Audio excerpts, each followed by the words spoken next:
My name is Eric, and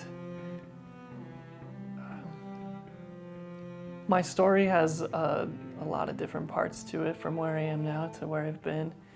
But I guess I would start my story with summer between 7th and 8th grade, which was almost 15 years ago, when I left a note for my mom telling her that I thought I liked other boys and I was confused by it.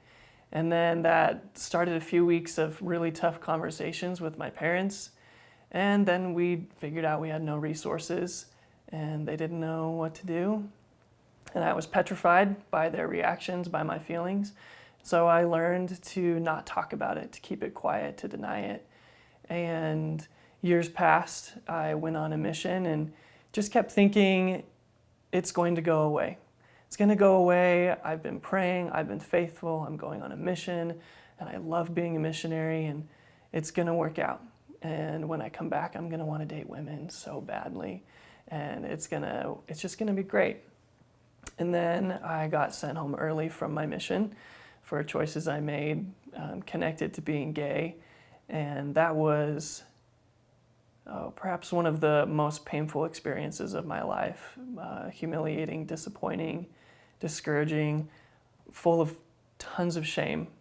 And I was just heartbroken that something that I loved and that I was good at and was dedicated to, that I wasn't qualified for anymore. And I blamed myself and was mad that I was gay, and it felt like it was ruining my life. And it was this split between what I wanted and what I was feeling. And so I went through lots of therapy, and the therapy gave me tools to understand myself ultimately. And because of that, I know myself more. It didn't make me love women more, though that was the goal. And I've always loved women, but wasn't attracted to them in the way I needed to be to give a woman a fulfilling relationship. But through college at BYU, being a young Mormon in Provo, I wanted to date women. I wanted to get married. So I did. I dated, 5 or 6 women, and they were all really, really wonderful people. And I remember after the last girl I dated, I called my dad and was sobbing and told him I couldn't break these girls' hearts anymore. I couldn't pretend. And he told me it was okay. He told me that if I needed to take steps to be happy, that I could do that and that I should involve my family. So I started to tell my siblings that I was gay, and my older brother already knew, but then one by one I told the rest and welcomed them into this world of mine that I had hidden so fiercely. And that year and a half was really pivotal in figuring out what could make me happy, and I found peace as an individual. I wasn't dating men or women. I was just figuring me out and celebrating me. And I started to discover that as I welcomed that part of me that was gay and embraced it and shed the shame, I had more and more conflict with my faith.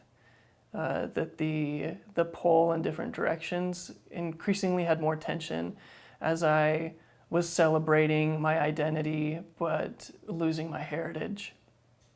And I had to make really hard choices, and sometimes there was no black and white of what to do, and I had to live in that gray between what I thought I knew and what I hoped I could know. And different friends were more supportive or less supportive. I lost friends during that period. Some people just kind of slipped away, strained at relationships with my family. I watched the pain of my mother and my father as they came to grips with he's not just going to struggle with same-sex attraction, but he's going to embrace his full identity, including the part of his identity that is gay. So about that time, I opened up my mind to dating men, which had always been really scary to me. And I was afraid that if I did that, I would lose my faith, lose my background. But I was losing those things anyways because I was so torn. And I went to my Heavenly Father and said, I'm opening my mind to this, and if I shouldn't, please help me stop. And I had a sense of openness and peace.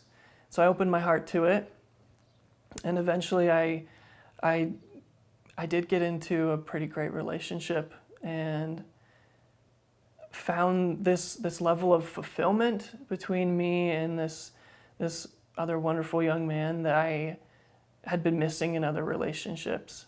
And we explored so much together and grew a lot as we discussed our faith and drained our hearts together. And now I'm out of that relationship and honestly pretty devastated. But I've been through enough to know that I can carry on. And the pain I felt in the past has ebbed and flowed, and so while it's really flowing right now, it will ebb again, and I'll be excited again in the future. But what I'm really grateful for is that I'm not cowering in shame at any level, that I've embraced who I am. I've been living life as full as I can. And so I can look forward to the future with confidence that the individual I am as both gay and Mormon is an individual to be celebrated. And I celebrate myself, and I have those that rally around me to help me do that. And sometimes I wish everyone around me was gay so that there wasn't these differences or misunderstandings. I wish that I had a gay sibling or a gay best friend, but I don't. The only really close confidant that I've had that was gay was the one man I dated, and now I don't have him anymore. So I'm kind of back to some of that darkness, but I always have confidence that things will be beautiful again. And if there's one thing that I've really clung to from my Mormon upbringing and identity and spirituality is that there's always hope. And hope carries me on sometimes when everything else is just splitting apart and being pulled in opposite directions. And so I cling to that last little light of hope and feel like that's going to get me through, whether it's the hope to be faithful or hope to find someone new, hope to love myself. I try and hold on and as hard as I can to that last ray. And that's how I'll move forward. I just spoke with my sister-in-law and brother recently, who are my most supportive family members, and they just basically expressed, whatever you need to do with your relationship with the church will always love you and remind you that Heavenly Father loves you, whether you're in it or out. And those kinds of reminders are important. And she also told me that she understands how painful it must be, as we talked about the fact that I feel like I can't turn to my family to say, my heart is shattered because I lost this relationship and I can't have it back. But I fear that because of their faith, in some way they're breathing a sigh of relief that it's over. And I've never been broken like I am now, and I'm seeking the ways to heal. And I'm finding new ways because some of my old methods aren't in place. But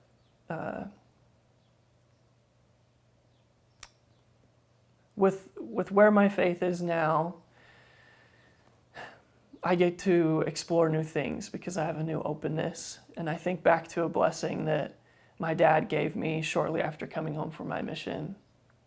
And I remember as he laid his hands on my head, he said he didn't know why I was going through this and that I might not ever have an answer to why, but that it would give me an ability to understand other people and to reach out to others who were in need. And I'd never felt marginalized or misrepresented or misunderstood until I more and more embraced being gay and still being Mormon.